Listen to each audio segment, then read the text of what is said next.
Olá, meus queridos, tudo bem? Aqui é a professora Raine. A nossa aula de história de hoje será um pouco diferente. Nós vamos fazer uma revisão de história com os conteúdos da nossa prova. Marca aí na agenda de vocês, dia 22 de setembro será a nossa prova de história. Vai estar bem facinho para quem estudou, então estudem. E vamos lá com o nosso conteúdo? Separei os conteúdos por semana e coloquei exatamente o mesmo título que estava lá no conteúdo da plataforma para ficar bem fácil para vocês. Então, vai ser esse nosso conteúdo. Vamos trabalhar semana 18, 19, 21. Semana 18, fascismo italiano. Semana 19, vamos trabalhar com nazismo. E semana 21, Segunda Guerra Mundial. E vamos falar sobre as principais características do fascismo e do nazismo. Eu não vou perguntar para vocês datas exatamente, eu quero que vocês entendam o contexto, como aconteceu, o contexto do surgimento e a ascensão do governo fascista na Itália e nazista na Alemanha. Eu quero que vocês compreendam isso. Compreendo que o fascismo era o governo fascista e nazista eram governos de cunho totalitários, ou seja, eles eram tolerantes a liberdades individuais e aos princípios democráticos, que eram princípios, né, que eram pregados pelo sistema capitalista. E por que isso? Porque após a crise do sistema capitalista, com a crash do Bolsa de Nova York em 1929, e após a Primeira Guerra Mundial, o que aconteceu foi a contestação desses valores. Esses valores, essas liberdades individuais e democráticas foram consideradas como os culpados pelo esses países estarem enfrentando a crise econômica. E assim ganhou voz, né, apoio na sociedade esses regimes de governo. E também esses regimes de governo se apresentavam como uma alternativa, né, contra o perigo vermelho, contra as ideias socialistas.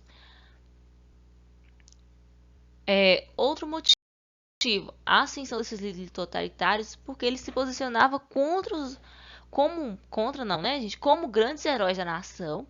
Então, eles iriam salvar a Alemanha, iriam salvar a Itália daquele caos econômico e social, iam trazer o retorno das glórias do passado, no caso da Itália.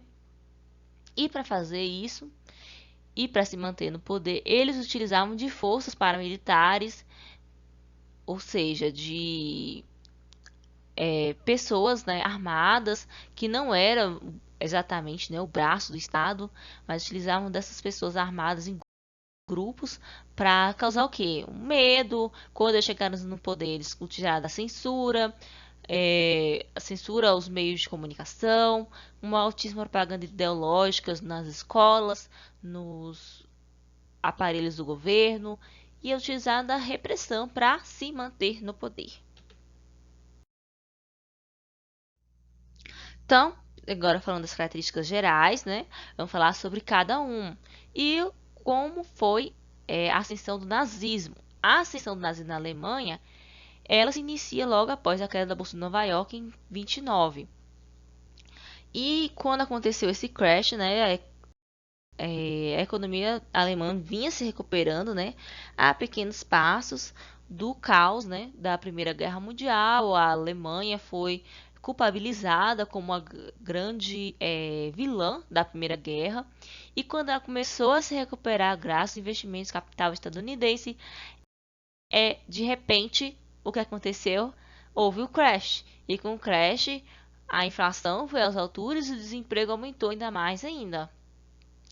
É nesse contexto, pós queda da Bolsa de Nova York, que as ideias nazistas vão conseguir apoio na sociedade, tanto entre os generais de grande patente quanto de industriais, que viam na figura de Hitler, né, como a pessoa que poderia tirar a Alemanha da lama econômica e social que ela se encontrava. Em 1933, Hitler foi nomeado chanceler da Alemanha, que é um cargo muito importante dentro do governo, qual você tem o presidente, aí você tem depois do presidente, vamos dizer, presidente do Brasil, ok, você é o presidente do Brasil.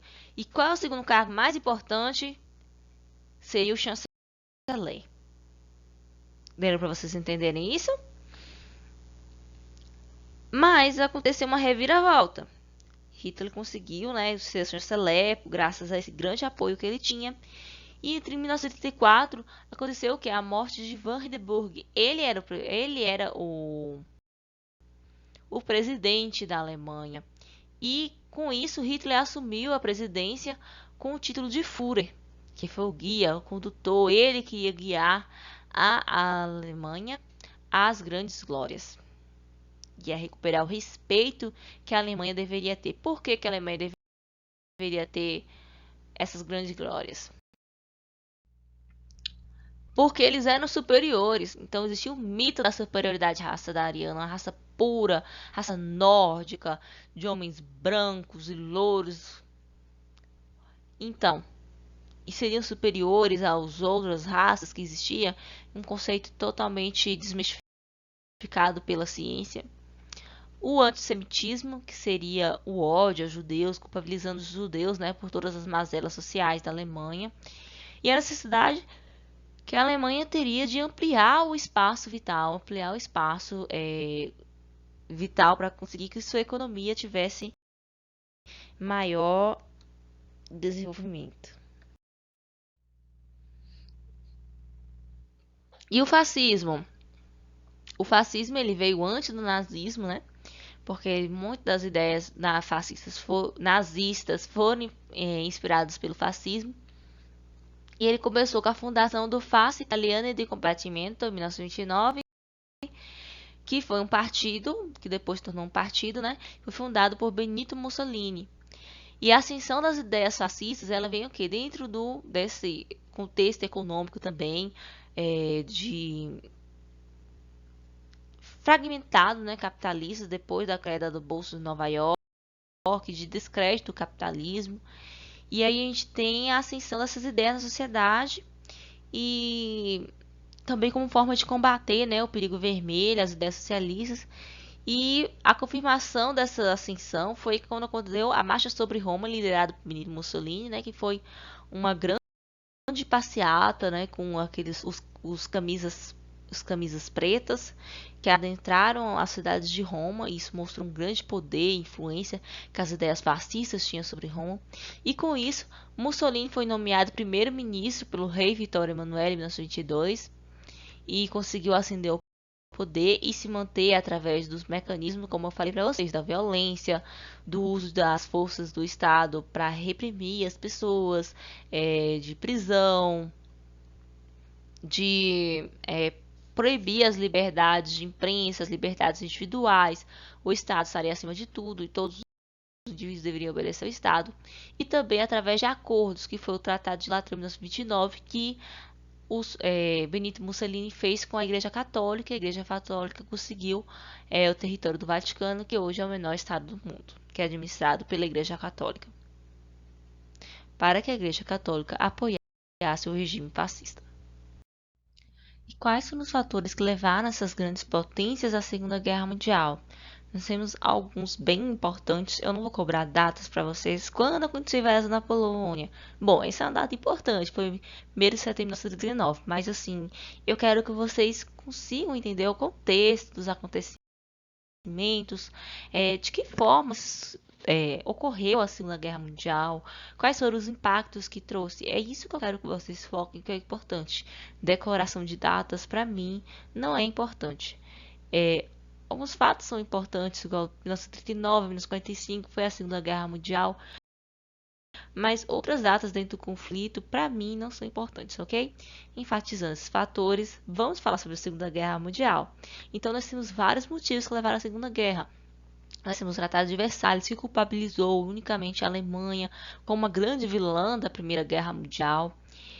Nós temos os desejos, as expansões imperialistas dos países, sobretudo os países que foram prejudicados, né, nessa primeira expansão imperialista, que foi a Itália, o Japão e a Alemanha, que tinham um desejo de ter colônias, né, de se expandir territorialmente. Nós temos a crise no capitalismo com o crash da Bolsa de Nova York. Isso levou à grande crise econômica que afetou muito, sobretudo, a Alemanha, que estava começando a se recuperar economicamente após o Tratado de Versalhes.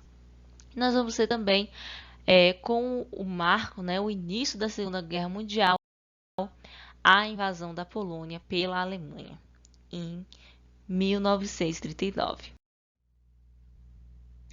E para ficar mais fácil para vocês entenderem, eu divido a Segunda Guerra Mundial em 3 momentos. O primeiro momento é a ofensiva nazista, que é quando acontece, a Alemanha se expande territorialmente e conquista vários países europeus. E ainda tem o primeiro passo, né, que foi a Tchecoslováquia, a região dos Sudetos, depois vai para a Áustria. Aí a Áustria foi muito fácil, porque não houve nenhum conflito, não houve um único tiro, né? A Áustria já era simpatizante das ideias nazistas. E depois os outros países que a Alemanha foi conquistando. Nós temos a expansão imperialista do Japão, conquistando vários territórios na Ásia. E nós temos a expansão imperialista da Itália, foi quando Mussolini, né, invadiu a Etiópia e em 1936 desobedecendo o acordo da Liga das Nações. No segundo momento, nós temos a contraofensiva dos aliados. E o que foi isso, basicamente, né? Nós temos, ela começa, né, na Batalha de Stalingrado, na União Soviética, quando as tropas alemãs elas invadem, né, a União Soviética, mas ali no Stalingrado elas não conseguem adentrar mais o território da União Soviética. E depois de duras batalhas, a União Soviética consegue expulsar as forças alemãs da União Soviética, vence na Batalha de Stalingrado e empurra as forças alemãs de volta para a Alemanha. E dentro disso, ela começa a reconquistar novamente, a libertar, né, os territórios que foram conquistados pela Alemanha nazista. Nós temos outra contraofensiva dos aliados, o dia D, que foi a invasão da Normândia, que é a região da França, a reconquista da França, que foi tomada pelas forças alemãs.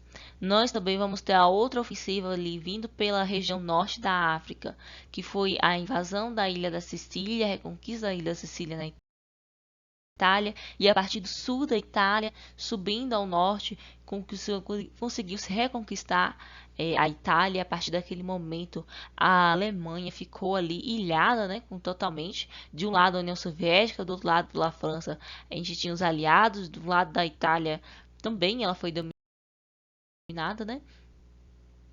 E o terceiro momento, que é da vitória dos aliados, que aí nós temos dois acontecimentos bem fortes, né, que foi a descoberta do Holocausto, que foi o extermínio do povo judeu, uma verdadeira fábrica de morte, e o fim da guerra, né, que foi as bombas de Hiroshima e Nagasaki, que foram verdadeiras tragédias daquelas cidades, que mataram milhares de pessoas e instantaneamente, e posteriormente, né, as que tiveram contato com radiação trouxe isso, né, enormes prejuízos psicológicos, econômicos e sociais para as cidades atingidas pelas bombas nucleares. Enfim, turma, como falei para vocês, o assunto é bem relevante, que eu vou cobrar na prova. Não é um assunto muito extenso. Estudem para a prova, que eu tenho certeza que vai ser muito, muito, muito fácil vocês estudarem, mas precisa do esforço de vocês. Leiam conteúdos das semanas e assistam o vídeo de revisão, que eu tenho certeza que vocês vão arrasar, tá bom? Bons estudos para vocês, boa prova!